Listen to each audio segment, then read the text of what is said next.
development of the fetus. Maybe that's the kind of process that we're in, and rather than being, just like he's freaked out about HAARP or whatever, I think a lot of the stuff that we get freaked out about, we can just turn it around and see that, we're just in this extraordinary evolutionary process. We don't know what's going to happen, but I think, if you really go down to the base of your own being, I think that you get a sense that it's a benevolent process, and that's very much what the psychedelic experience, or the mystical experience, or the transcendental meditation experience ultimately confirms, I find. Well, I would just add to that, again, if we go back to the ancients to emphasize your point, they had no doubt that the sun and the earth and the planets were all intelligent beings, that there was vast intelligence at work there.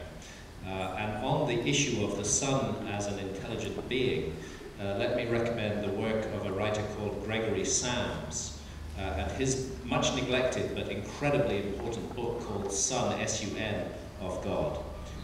It explores this idea of the sun as a conscious, intelligent entity in great depth, and it really provides a lot of ammunition for anybody who wants to think further along these lines. Do we have a question from you again? There's one question, and my personal survival, I just wondering what you think about the linkage between plume serpent, Quetzalcoatl, plume serpent, Enki, the Sumerian, again, that pantheon. Also, they share the precession of equinoxes knowledge.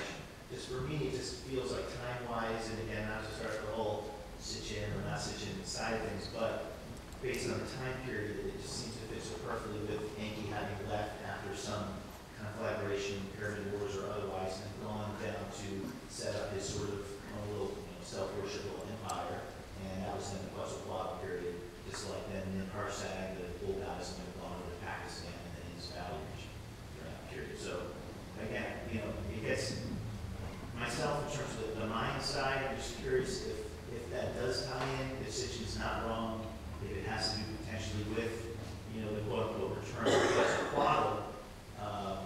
If they're really nearby and you see what's going on, wouldn't this be part of that transition period of helping humans as a sort of offshoot make it with these other civilizations that are apparently also visiting? I don't know. It seems to me that you can really wander in a lot of speculation, and I don't know how to get clarity on it.